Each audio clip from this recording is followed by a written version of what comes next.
दोस्तों, यह कहानी भारत के एक ऐसे शहर की है जहां अमीरी और गरीबी एक ही सड़क पर साथ साथ चलते हैं, लेकिन एक दूसरे को देखते तक नहीं। तपती दोपहर थी। सूरज आग उगल रहा था। बाजार में इतनी भीड़ थी कि तिल रखने की भी जगह नहीं थी। पसीने से लथपथ लोग अपनी रोजी रोटी कमाने के लिए भाग रहे थे। शोर इतना था कि अगर कोई चिल्लाए भी तो उसकी आवाज गाड़ियों के हॉर्न और फेरी वालों की पुकार में दब जाए। इसी शोरगुल के बीच सड़क के किनारे धूल और मिट्टी में एक पुरानी चादर बिछाए एक 14-15 साल का लड़का बैठा था। उसका नाम था राजू। राजू का शरीर दुबला पतला था। कपड़े जगह जगह से फटे हुए थे, लेकिन उसकी आंखों में एक अजीब सी शांति थी। उसके सामने उस पुरानी चादर पर कुछ सूखी जड़ी बूटियां, पेड़ों की छाल और छोटी छोटी पुड़ियां रखी थी। वह कोई डॉक्टर नहीं था, न ही उसने किसी बड़े विद्यालय में पढ़ाई की थी। उसके पास तो बस वो ज्ञान था जो उसके दादाजी ने उसे विरासत में दिया था। वह आने जाने वालों को देख रहा था, उम्मीद कर रहा था कि शायद कोई रुके और उसकी दवा खरीदे, ताकि आज रात उसके घर में चूल्हा जल सके। लोग उसके पास से गुजर रहे थे। कोई उसे धक्के मार रहा था तो कोई नाक से कोड़कर आगे बढ़ रहा था। किसी ने कहा, अरे रास्ता छोड़, यहां कचरा क्यों फैला रखा है। किसी ने ताना मारा, आजकल सड़क के भिखारी भी हकीम बन गए हैं। राजू चुपचाप सब सुनता रहा। उसने न तो किसी को जवाब दिया, न ही गुस्सा किया। उसे पता था कि गरीब की आवाज अमीरों के कानों तक नहीं पहुंचती। तभी भीड़ को चीरते हुए एक बड़ी चमकदार काली गाड़ी वहां आ पहुंची। गाड़ी इतनी लंबी और शानदार थी कि आसपास के लोग रुककर उसे देखने लगे। यह गाड़ी थी शहर के सबसे बड़े और मशहूर सेठ मदन लाल जी की। मदन लाल जी का नाम शहर के हर बच्चे की जुबान पर था। उनके पास इतना पैसा था कि वे पूरा बाजार खरीद सकते थे, लेकिन पैसे के साथ साथ उनमें घमंड भी बहुत था। वे मानते थे कि दुनिया की हर चीज, यहां तक कि जिंदगी और मौत भी पैसे से खरीदी जा सकती है। गाड़ी का दरवाजा खुला। ठंडी हवा का एक झोंका बाहर आया। ड्राइवर ने दौड़कर पीछे का दरवाजा खोला। मदन लाल जी बाहर निकले। उन्होंने कीमती रेशमी कुर्ता पहना हुआ था। हाथों में सोने की अंगूठियां और गले में मोटी चेन चमक रही थी। वे गाड़ी से उतरते ही अपने मनी राजा रुमाल से नाक ढकने लगे, जैसे बाजार की हवा उन्हें बीमार कर देगी। वे अपनी किसी जमीन का सौदा करने वहां आए थे। उनके साथ उनके 2 हट्टे कट्टे अंगरक्षक भी थे, जो लोगों को दूर धकेल रहे थे। हटो हटो, सेठ जी आ रहे हैं, रास्ता दो। राजू, जो सड़क किनारे बैठा था, थोड़ा सा आगे खिसक गया ताकि सेठ जी को निकलने में दिक्कत न हो। लेकिन अनजाने में राजू की एक जड़ी बूटी की पुड़िया सेठ जी के चमकदार जूते से छू गई। सेठ जी एकदम से रुक गए। उन्होंने नीचे देखा और उनका चेहरा गुस्से से लाल हो गया। उन्होंने पैर फूर से सेठ जी के प्रचार में सान हो गया, कुछ झटका और राजू की तरफ हिकारत से देखा। अंधा है क्या, दिखाई नहीं देता? मेरे लाखों के जूते गंदे कर दिए अपनी इन गंदी मिट्टी वाली चीजों से। राजू घबरा गया। उसने हाथ जोड़ लिए। माफ कर दीजिए मालिक, मेरा ध्यान नहीं था, मैं साफ कर देता हूं। राजू अपने गमछे से उनका जूता साफ करने के लिए झुका, लेकिन सेठ जी ने उसे पैर से पीछे धकेल दिया। राजू धूल में गिर पड़ा। उसकी जड़ी बूटियां बिखर गईं। भीड़ तमाशबीन बनी देख रही थी। कोई कुछ नहीं बोला। अमीर के सामने गरीब के लिए कौन बोलता है। सेठ जी ने अपने अंगरक्षक से कहा, हटाओ इस भिखारी को यहां से, न जाने कहां कहां से आ जाते हैं। पूरा मूड खराब कर दिया। फिर वे शान से आगे बढ़ गए। राजू ने धूल झाड़ी, अपनी बिखरी हुई जड़ी बूटियों को समेटा और फिर से वहीं बैठ गया। उसकी आंखों में आंसू नहीं थे, बस एक समझ थी कि यही उसकी दुनिया है। लेकिन दोस्तों, ऊपर वाले की लाठी में आवाज नहीं होती। समय कब पलटी मार जाए कोई नहीं जानता। अभी सेठ जी ने 10 कदम भी नहीं बढ़ाए थे कि अचानक वे रुक गए। उनके चेहरे का रंग उड़ गया। जो चेहरा अभी गुस्से से लाल था, वह पल भर में सफेद पड़ गया। उन्होंने अपना बायां हाथ अपने सीने पर रख लिया। उनकी आंखों के सामने अंधेरा छाने लगा। सांस उखड़ रही थी। ऐसा लग रहा था जैसे किसी ने उनके फेफड़ों से सारी हवा खींच ली हो। वे कुछ कहना चाहते थे, लेकिन मुंह से आवाज नहीं निकली। बस एक घिसी पिटी सी आवाज आई, पानी। और अगले ही पल शहर का वह सबसे अमीर आदमी, जिस पर लक्ष्मी मेहरबान थी, एक सूखे पत्ते की तरह उसी धूल भरी सड़क पर गिर पड़ा। चारों तरफ हड़कंप मच गया। अंगरक्षक चिल्लाने लगे, सेठ जी, सेठ जी, क्या हुआ? भीड़ जमा हो गई। लोग एक दूसरे को धक्का देने लगे। अरे क्या हुआ?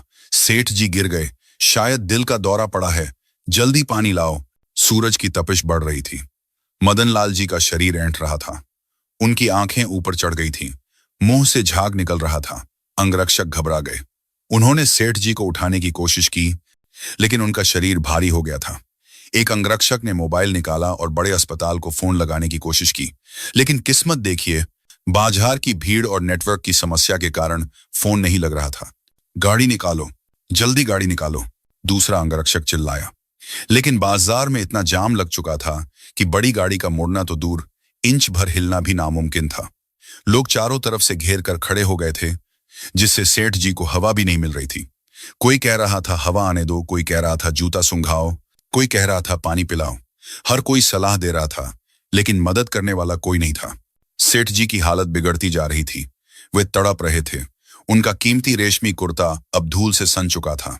वही धूल जिसे वे छूना भी पसंद नहीं करते थे, आज उनके चेहरे पर लगी थी। उनका करोड़ों का बैंक बैलेंस, उनकी ऊंची पहुंच, उनके सोने के जेवर, आज कुछ काम नहीं आ रहा था। मौत उनके सिर पर खड़ी थी और वे बेबस थे। समय रेत की तरफ फिसलता जा रहा था। अगर अगले 5 मिनट में उन्हें सही इलाज नहीं मिला तो सब कुछ खत्म होने वाला था। भीड़ में खड़ा हर आदमी तमाशा देख रहा था। सब डर रहे थे कि कहीं पुलिस के पचड़े में न फंस जाएं। सबने अपने मोबाइल निकाल लिए थे और वीडियो बनाने लगे थे। एक इंसान मर रहा था और लोग उसका तमाशा बना रहे थे। यही कलयुग है दोस्तों। तभी भीड़ को चीरते हुए एक पतली और कमजोर सी आवाज आई, हटो, मुझे जाने दो। यह आवाज किसी और की नहीं, उसी राजू की थी, जिसे कुछ देर पहले सेठ जी ने ठोकर मारी थी। राजू ने अपनी जड़ी बूटियों की पोटली उठाई और भीड़ में घुस गया। अंगरक्षकों ने उसे देखा और गुस्से से चिल्लाए, तू यहां क्या कर रहा है? पीछे हट, यहां सेठ जी की जान जा रही है और तुझे भीख की पड़ी है। राजू डरा नहीं। इस बार उसकी आंखों में वह शांति नहीं थी, बल्कि एक आत्मविश्वास था। उसने दृढ़ता से कहा, बाबूजी, मैं भीख मांगने नहीं आया। इनकी नब्ज डूब रही है। अगर तुरंत कुछ नहीं किया तो ये अस्पताल तक नहीं पहुंच पाएंगे। मेरे पास एक उपाय है। अंगरक्षक ने उसे धक्का देने के लिए हाथ उठाया। चल भाग यहां से। बड़े बड़े डॉक्टर फेल हो जाते हैं, तू क्या करेगा? 2 कौड़ी का सड़क छाप वैद्य। लेकिन राजू ने सेठ जी की तरफ देखा। उसे सेठ जी का घमंड नहीं, एक तड़पता हुआ इंसान दिखाई दिया। उसके दादाजी कहते थे, बेटा, जब कोई मर रहा हो तो यह मत देखना कि वो दोस्त है या दुश्मन, बस यह देखना कि वो एक जान है जिसे बचाना हमारा धर्म है। राजू ने चिल्लाकर कहा, तुम्हारी गाड़ी यहां से नहीं निकल सकती। एम्बुलेंस आने में घंटों लगेंगे। क्या तुम चाहते हो कि सेठ जी यहीं दम तोड़ दें? मुझे एक मौका दो। अगर इन्हें कुछ हुआ तो मेरी जान ले लेना। राजू की आवाज में इतनी सच्चाई और तड़प थी कि एक पल के लिए अंगरक्षक भी ठिठक गया। भीड़ शांत हो गई। सब उस छोटे से फटे हाल लड़के को देखने लगे जो मौत के सामने दीवार बनकर खड़ा होने की कोशिश कर रहा था। सेठ जी की सांसें अब बहुत धीमी हो चुकी थीं। उनका शरीर ठंडा पड़ रहा था। राजू घुटनों के बल बैठ गया। उसने सेठ जी की कलाई थामी। नब्ज बहुत ही मध्यम थी, जैसे दिए की लौ बुझने वाली हो। राजू ने अपनी पोटली खोली। उसमें से एक गहरे भूरे रंग की अजीब सी दिखने वाली जड़ निकाली और एक छोटी सी शीशी जिसमें कोई पुराना तेल था। भीड़ में से किसी ने ताना मारा, अरे ये क्या जादू टोना करेगा? ये तो मारने का इंतजाम कर रहा है। दूसरा बोला, अरे पागल है क्या? दिल का दौरा पड़ा है, उसे दवाई चाहिए, यह जड़ी बूटी नहीं। लोगों की बातें राजू के कानों में पड़ रही थीं, लेकिन उसका पूरा ध्यान सेठ जी की छाती पर था। उसने वह तेल अपनी हथेली पर लिया। वह तेल कोई साधारण तेल नहीं था। यह एक बहुत पुरानी, दुर्लभ विधि से बनाया गया था, जिसे उसके दादाजी ने जंगलों में कई साल बिताकर खोजा था। राजू ने अपनी आंखें बंद की, अपने इष्ट देव का स्मरण किया और एक मंत्र बुदबुदाया। फिर उसने सेठ जी की छाती के एक खास हिस्से पर, दिल के ठीक ऊपर, अपनी उंगलियों से दबाव डालना शुरू किया। यह कोई मालिश नहीं थी, यह मर्म चिकित्सा थी। भारत की वह प्राचीन विद्या जो अब लुप्त होती जा रही है। राजू जानता था कि अगर उसने सही नस को सही दबाव के साथ नहीं दबाया तो सेठ जी के प्राण पखेरु उड़ जाएंगे। उसके माथे पर पसीना आ गया। उसके हाथ कांप नहीं रहे थे, बल्कि पूरी ताकत और एकाग्रता के साथ काम कर रहे थे। उसने उस जड़ को पत्थर पर घिसा और उसका लेप सेठ जी की नाक के पास ले गया। एक तीखी गंध हवा में फैल गई, इतनी तीखी कि पास खड़े लोग पीछे हट गए। उफ, क्या बदबू है! लोग नाक सिकोड़ने लगे। क्या कर रहा है बेवकूफ? अंगरक्षक का सब्र अब टूट रहा था। उसने राजू का कॉलर पकड़ लिया। अगर सेठ जी को एक खरोंच भी आई तो तुझे जिंदा गाड़ दूंगा। राजू ने अंगरक्षक की तरफ देखा। उसकी आंखें लाल थीं, लेकिन वह रुका नहीं। उसने कहा, बाबूजी, छोड़ो मुझे, मुझे अपना काम करने दो। राजू ने अंगरक्षक का हाथ झटका और फिर से सेठ जी की छाती पर जोर से दबाव डाला। 1 बार, 2 बार, 3 बार। माहौल एकदम तनावपूर्ण हो गया था। बाजार का शोर थम गया था। सबकी निगाहें उस मंजर पर जमी थीं। एक तरफ मौत थी, एक तरफ अमीरी का घमंड, और बीच में एक गरीब लड़का अपनी टूटी फूटी विद्या के साथ खड़ा था। क्या राजू की जड़ी बूटी और पुरानी विद्या आज आधुनिक दुनिया के सामने जीत पाएगी, या फिर सेठ जी की सांसें हमेशा के लिए थम जाएंगी और राजू को हत्यारा करार दिया जाएगा? सेठ जी का शरीर अभी भी बेजान पड़ा था। कोई हरकत नहीं हो रही थी। भीड़ फुसफुसाने लगी, मर गया, सेठ जी गए, इस लड़के ने मार दिया। अंगरक्षक ने राजू को कॉलर से पकड़कर पीछे खींचा और जोर से धक्का दिया। राजू सड़क की गर्म बजरी पर जा गिरा। उसके घुटने छिल गए, खून रिसने लगा। अंगरक्षक चिल्लाया, खबरदार, जो सेठ जी को हाथ भी लगाया, तू जानता नहीं ये कौन है? अगर इन्हें कुछ हुआ तो पुलिस तुझे छोड़ेगी नहीं। राजू दर्द से कराहते हुए उठा। उसकी आंखों में आंसू थे, लेकिन हार मानने का भाव नहीं था। उसने कांपती हुई आवाज में कहा, साहब, पुलिस मुझे जेल में डाल दे, मुझे मंजूर है, लेकिन अभी अगर इन्हें हवा नहीं मिली और वो नस नहीं खुली तो यमराज इन्हें ले जाएंगे। आप अमीर हो या गरीब, मौत रिश्वत नहीं लेती साहब। भीड़ में से एक बुजुर्ग, जिनकी कमर झुकी हुई थी और बाल सफेद थे, आगे आए। उन्होंने अपनी लाठी टेकते हुए कहा, अरे भाई, रुक जाओ। लड़का ठीक कह रहा है, सेठ जी का शरीर नीला पड़ रहा है। अस्पताल जाने का समय अब नहीं बचा। डूबते को तिनके का सहारा बहुत होता है। इस बच्चे को कोशिश कर लेने दो। अगर सेठ जी बच गए तो राम जी की कृपा, और अगर नहीं बचे तो वैसे भी। बुजुर्ग की बात सुनकर अंगरक्षक ठिठक गया। उसने सेठ जी की तरफ देखा। उनकी आंखें पथरा गई थीं और सांस लगभग बंद हो चुकी थी। डर के मारे अंगरक्षक के हाथ पांव फूल गए। उसने राजू की तरफ देखा और बेबसी से कहा, ठीक है, लेकिन अगर कुछ गड़बड़ हुई तो मैं तुझे यहीं खत्म कर दूंगा। राजू ने एक पल भी बर्बाद नहीं किया। वह फिर से सेठ जी के पास घुटनों के बल बैठ गया। उसने अपने मैले कुर्ते की आस्तीन ऊपर चढ़ाई। बाजार में सन्नाटा पसरा था। हजारों आंखें उस दुबले पतले लड़के को देख रही थीं। राजू ने अपनी हथेली पर उस बदबूदार तेल की कुछ बूंदें और गिराईं। उसने सेठ जी की छाती के बीचों बीच, जहां पसलियां मिलती हैं, वहां अपनी तर्जनी उंगली इंडेक्स फिंगर रखी। यह शरीर का सूर्य केंद्र होता है। राजू ने आंखें बंद कीं और अपने दादाजी का सिखाया हुआ मंत्र मन ही मन दोहराया। फिर उसने अपनी उंगली को गोल गोल घुमाना शुरू किया। पहले धीरे, फिर थोड़ा तेज। तेल की गंध अब और भी तीखी हो गई थी। राजू का पसीना टपककर सेठ जी के रेशमी कुर्ते पर गिर रहा था। वह लगातार दबाव बना रहा था। सांस लो मालिक, सांस लो, राजू फुसफुसा रहा था। 1 मिनट बीत गया, कोई हरकत नहीं हुई। भीड़ में फुसफुसाहट शुरू हो गई। अरे, यह सब ड्रामा है। पागल है लड़का, मुर्दे को जिंदा करने चला है। पुलिस को बुलाओ, इसने सेठ जी को मार दिया। राजू के कान इन आवाजों को सुन रहे थे, लेकिन उसका ध्यान नहीं भटका। उसे अपनी विद्या पर भरोसा था। उसने अब अपनी रणनीति बदली। उसने सेठ जी के बाएं हाथ की छोटी उंगली के नीचे के हिस्से को जोर से दबाया। आयुर्वेद में इसे हृदय का सीधा संबंध माना जाता है। राजू ने पूरी ताकत लगा दी।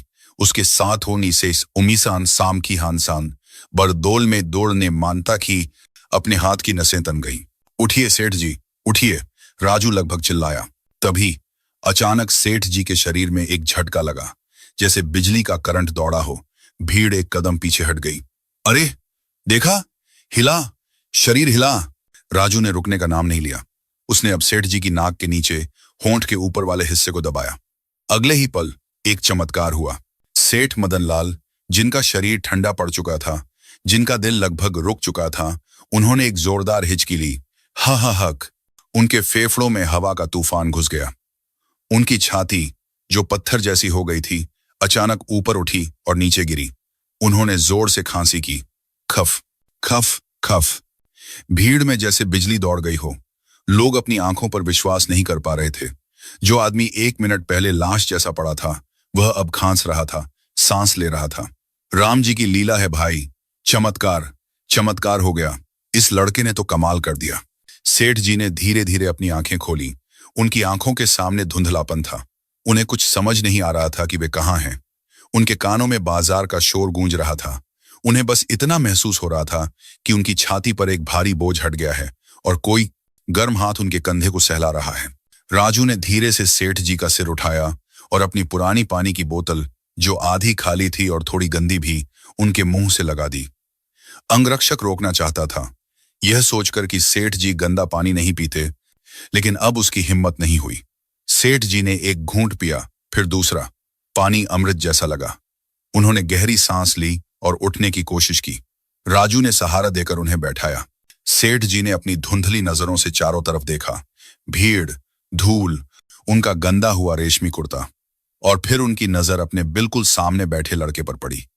वही लड़का जिसे उन्होंने कुछ देर पहले ठोकर मारी थी, वही लड़का जिसके कपड़े फटे थे और चेहरे पर गरीबी की धूल थी। लेकिन इस वक्त उस लड़के का चेहरा पसीने से चमक रहा था और उसकी आंखों में एक अजीब सा सुकून था।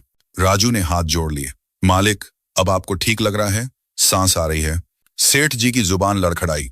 तुम। उनका गला अभी भी सूखा था। याददाश्त धीरे धीरे लौट रही थी। उन्हें याद आया वो दर्द, वो अंधेरा और वो मौत का डर। और उन्हें यह भी याद आया कि कैसे उनके अपने अंगरक्षक और तमाशबीन भीड़ बस देख रही थी, जबकि यह छोटा सा गरीब लड़का उनसे लिपटा हुआ उनकी जान बचा रहा था। सेठ जी ने अपने सीने पर हाथ रखा। वहां अभी भी राजू की उंगलियों के निशान महसूस हो रहे थे। वह जलन अब ठंडक में बदल गई थी। भीड़ अब राजू की जय जयकार करने लगी थी। वाह बेटा, मान गए तेरी विद्या को। डॉक्टर भी फेल थे, आज तो इस बच्चे ने बचा लिया। सेठ जी, इस लड़के के पैर धोकर पीने चाहिए आपको। इसने आपको दूसरा जन्म दिया है। सेठ जी, जो हमेशा अपनी दौलत की गद्दी पर बैठकर दुनिया को छोटा समझते थे, आज जमीन पर बैठे थे। और उनके सामने बैठा वह छोटा लड़का आज कद में उनसे कहीं बहुत बड़ा लग रहा था। अंगरक्षक अब होश में आया। उसने अपनी गलती सुधारने की कोशिश की। वह दौड़कर आया और सेठ जी को सहारा देने लगा। सेठ जी, चलिए गाड़ी में, मैं एम्बुलेंस बुलाता हूं। यह लड़का तो बस ऐसे ही। सेठ जी ने हाथ के इशारे से अंगरक्षक को चुप करा दिया। उनकी नजरें राजू के चेहरे से हट नहीं रही थीं। सेठ जी ने भारी आवाज में पूछा, तेरा नाम क्या है? राजू ने सिर झुकाकर कहा, राजू। मालिक, तूने मुझे क्यों बचाया? मैंने तो तुझे। सेठ जी को अपनी बात पूरी करने में शर्म आ रही थी। राजू ने बड़ी मासूमियत से जवाब दिया, जिसे सुनकर वहां खड़े हर पत्थर दिल इंसान की आंखें भीग गईं। उसने कहा, मालिक, मेरी मां कहती है कि जब हम किसी को ठोकर मारते हैं तो हमें चोट नहीं लगती, लेकिन जिसे ठोकर लगती है उसे दर्द होता है। लेकिन जब मौत ठोकर मारती है तो दर्द सबको बराबर होता है। आप बड़े आदमी हैं, मैं छोटा आदमी हूं, लेकिन जान तो दोनों की भगवान की दी हुई है ना। मैंने आपकी जान नहीं बचाई मालिक, मैंने तो बस अपनी इंसानियत बचाई है। अगर मैं आपको मरते हुए छोड़ देता तो मैं पूरी जिंदगी अपनी नजरों में गिर जाता। राजू की बातें सुनकर वहां सन्नाटा छा गया। सेठ जी की आंखों के कोने से एक आंसू लुढ़क कर उनके गाल पर आ गिरा। वह आंसू उनके करोड़ों के हीरे मोतियों से ज्यादा कीमती था। वह पश्चाताप का आंसू था। सेठ जी ने कांपते हाथों से अपनी जेब टटोली। उन्होंने नोटों की एक गड्डी निकाली। बिना गिने वह शायद 50,000 या 1 लाख रहे होंगे। उन्होंने वह गड्डी राजू की तरफ बढ़ाई। ये ले, ये तेरा इनाम है। तूने मेरी जान बचाई है। ये बहुत कम है, लेकिन रख ले। भीड़ की सांसें थम गईं। राजू, जो 2 वक्त की रोटी के लिए संघर्ष करता था, उसके सामने इतने पैसे थे कि उसकी जिंदगी बदल सकती थी। राजू ने उन नोटों को देखा, फिर उसने सेठ जी को देखा। उसने धीरे से सेठ जी का हाथ वापस उनकी तरफ कर दिया।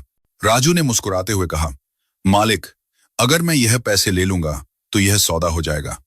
जान की कीमत नहीं लगाई जा सकती। और फिर अगर मैं पैसे लेकर दवा देता तो मैं दुकानदार होता। मैंने सेवा की है और सेवा बिकाऊ नहीं होती।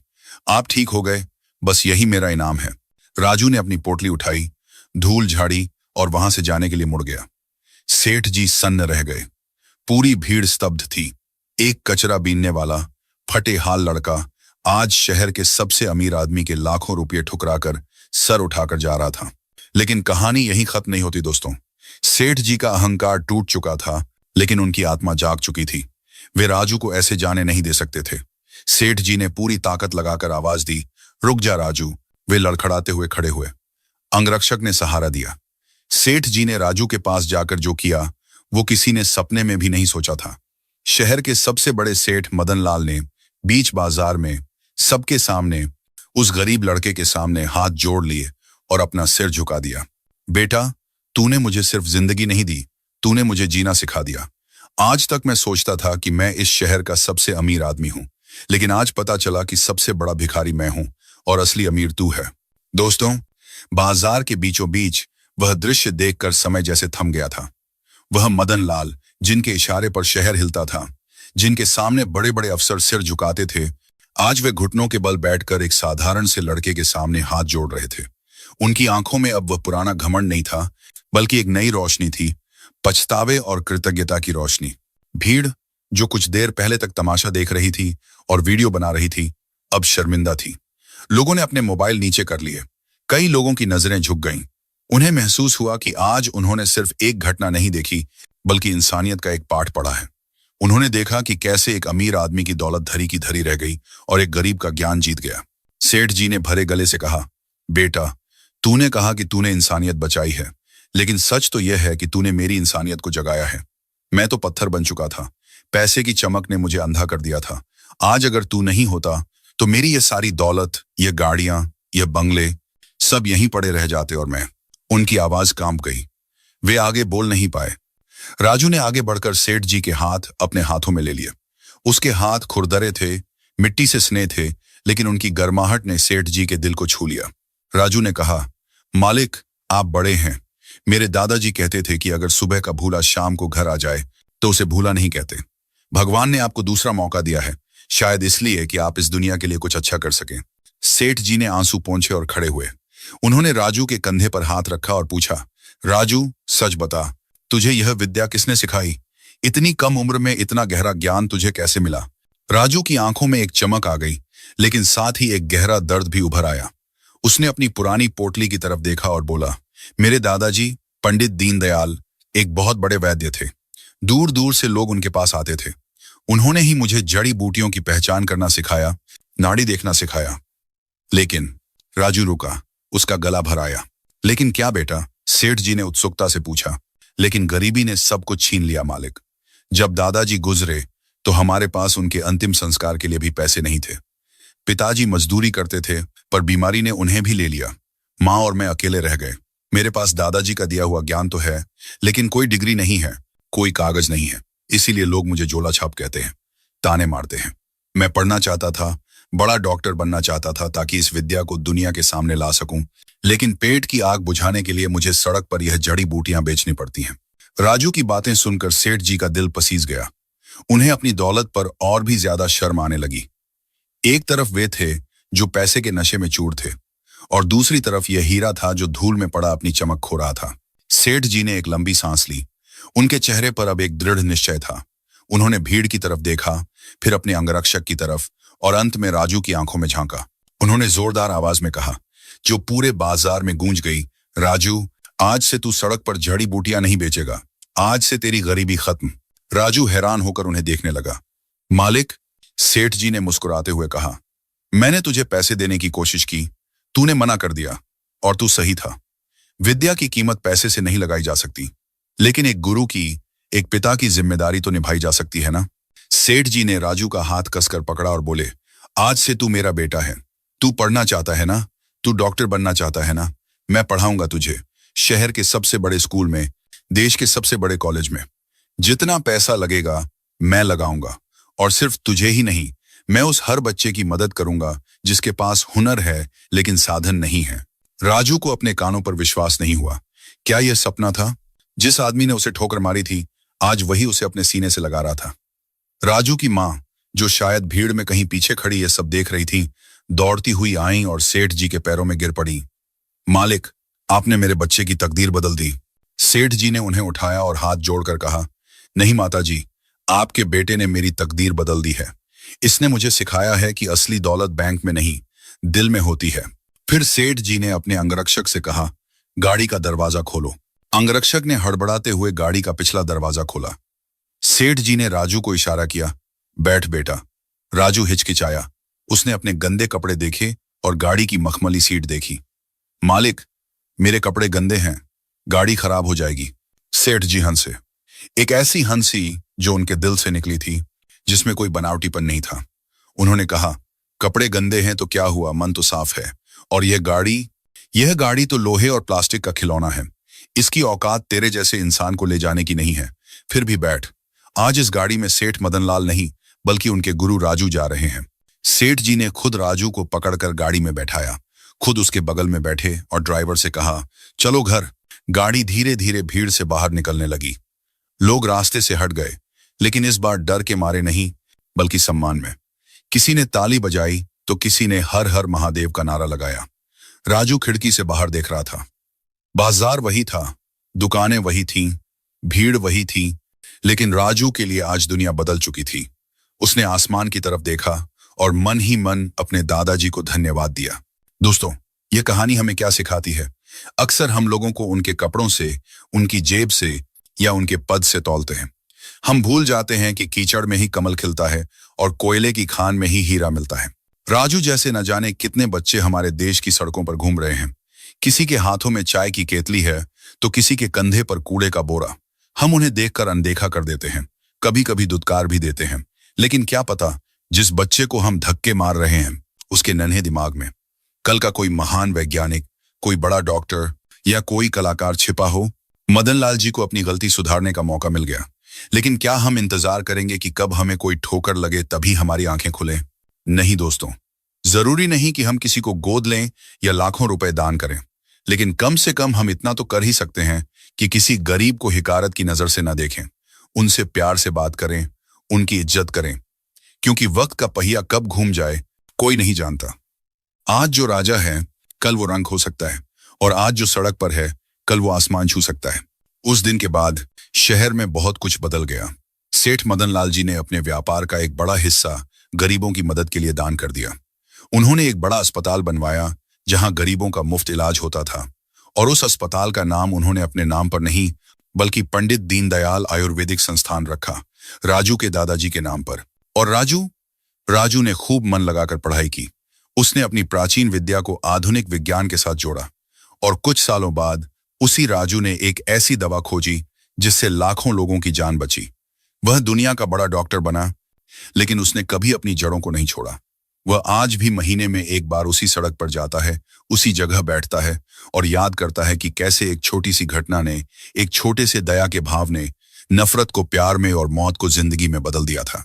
अगर यह कहानी आपके दिल को छू गई हो तो इसे अपने तक मत रखिएगा।